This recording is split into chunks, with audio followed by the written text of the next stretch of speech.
جو میں نے دیکھی ہے، جس کا میں انتظار کرتی ہوں ایکچولی، آزان کا وقت شام کو میں اپنے ٹیرس پہ بیٹھتی ہوں، پیک اپ ہو جاتا ہے آئی تھنک 8 بجے کے قریب، جب آزان سنائی دیتی ہے نا، وہ پورے بھوپال کے آئی تھنک ہر مسجد میں آزان آتی ہے، تو میرے ٹیرس پہ ایٹ لیسٹ 6 مسجدوں سے مجھے سنائی دیتی ہے، تو وہ 5 منٹ جو ہوتے ہیں مجھے بڑے اچھے لگتے ہیں. سن سیٹ ہو رہا ہوتا ہے اینڈ مائکرو فون پہ آزان کی آواز آ رہی ہوتی ہے، ایک طرح کا بڑا اسٹرینج سا پیسفل ماحول ہوتا ہے. My dad used to sing in a mosque. I was aware of Islam. You know, I grew up in a Hindu family. I was aware of that. So spirituality is such a large part of India that you can't ignore it. But also my family. ہم دیکھتے ہیں کہ یہودی مذہب میں وہ استعمال کرتے ٹرمپٹ لوگوں کو بلانے کے لیے. لکھا گیا اولڈ ٹیسٹیمنٹ میں in the book of numbers chapter number 10 verse number 1 سے 3 میں خدا کہتے ہیں موسیٰ علیہ السلام سے آپ 3 چاندی کے ٹرمپٹ بناؤ. ٹرمپٹ کو کہا جاتا ہے نا، ٹرمپٹ. بونگا بونگا تو نہیں کہیں گے لیکن ٹرمپٹ انگریزی میں کہتے. ٹرمپٹ کا استعمال کرو لوگوں کو نماز کی طرف بلانے کے لیے. عیسائیت میں استعمال کرتے گھنٹی کی، گھنٹی بجاتے چرچ بیل لوگ کو بلانے کے لیے. کئی قبیلے میں ڈھول کا استعمال ہوتا ہے لوگ کو بلانے کے لیے. اسلام میں استعمال ہوتی ہے انسان کی آواز، اور انسان کی آواز یہ جتنے اعلیٰ ہے ان سے کہیں بہتر ہے اور سریلی ہے. کان کو سریلی ہونے کے علاوہ اس کے اندر ایک پیغام بھی ہے. آزان کا میں ذکر کر رہا ہوں، جو آزان جو ہوتی ہے لوگوں کو صلاح کے لیے بلانے کے لیے. آواز سریلی ہونے کے علاوہ یہ افسوس کی بات ہے کہ بمبئی شہر میں جو مسجدوں میں آزان ہوتی ہے، افسوس کی بات ہے اکثر یہ آزان سریلی نہیں ہوتی، کان کو تکلیف زیادہ دیتی ہے. رہنمائی کے بدلے تکلیف زیادہ دیتی ہے. آپ اگر حرمین کی آزان سنیں گے، مکہ کی یا مدینہ کی، ماشاءاللہ آپ کا دل خوش ہو جاتا ہے. وہ آزان آپ کو رب کی یاد دلاتی ہے. بمبئی شہر میں جو آزان ہم سنتے ہیں تکلیف زیادہ دیتی. سب آزان نہیں، اکثر. ہمیں کوشش کرنا چاہیے کہ ہمارے مؤذن کو اکٹھا کر کے ان کو تربیت دینا چاہیے، پریکٹس دینا چاہیے کس طریقے سے آزان دینی چاہیے.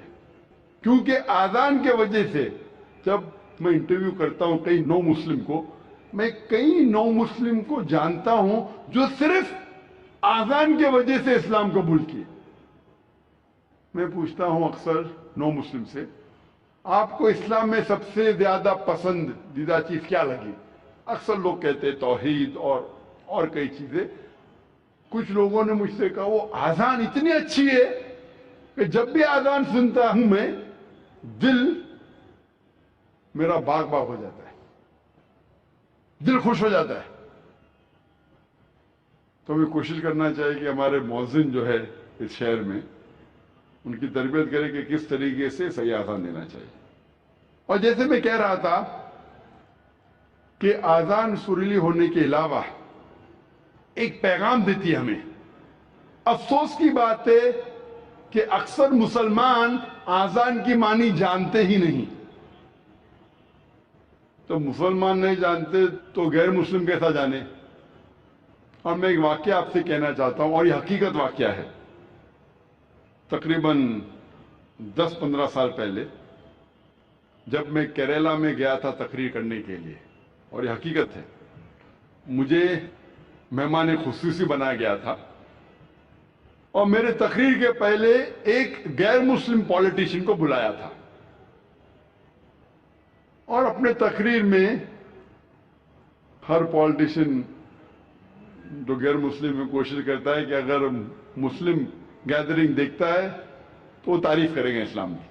تو یہ غیر مسلم پولیٹیشین تعریف کرتے کرتے کہنے لگا کہ ہمارے اس دیش میں جو مسلمان مغل بادشاہ اکبر اتنے مہان کام کیے، اسی لیے مسلمان روز 5 بار اللہ اکبر کر کے اکبر بادشاہ کی تعریف کرتے. آپ سمجھ رہے ہیں یہ جوک ہے، جوک نہیں حقیقت ہے، اور میں خود گواہ ہوں.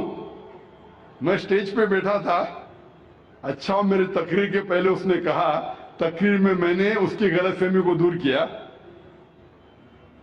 کہ ہم مسلمان جب اللہ اکبر بولتے ہیں تو اکبر بادشاہ کی تعریف نہیں کرتے. اکبر بادشاہ تو موجود بھی نہیں تھا اس وقت، اللہ کے رسول کے ٹائم پہ اکبر بادشاہ کہاں تھے؟ جب اللہ اکبر کہتے ہیں اس کی یہ معنی ہے کہ اللہ سب سے بڑا ہے، اللہ از دا گریٹسٹ.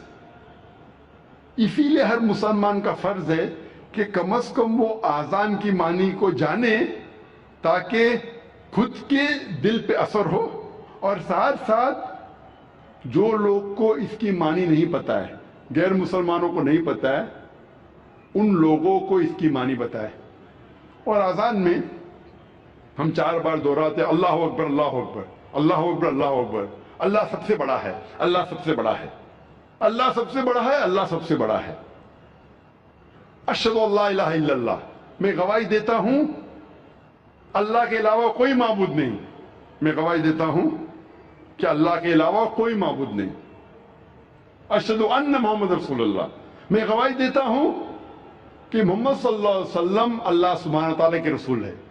میں گواہی دیتا ہوں کہ محمد صلی اللہ علیہ وسلم اللہ کے رسول ہے. حی علی الصلاح، حی علی الصلاح، آؤ صلاح کی طرف، آؤ صلاح کی طرف. حی علی الفلاح، حی علی الفلاح، آؤ فلاح کی طرف، آؤ فلاح کی طرف، آؤ کامیابی کی طرف، آؤ کامیابی کی طرف، آؤ اچھے کام کی طرف، اچھے کام کی طرف. اللہ اکبر اللہ اکبر، اللہ سب سے بڑا ہے، اللہ سب سے بڑا ہے. جب ہم آذان کی معنی کو جانیں گے پھر ہمارے دل پہ آذان کا اثر اور گہرا پڑے گا.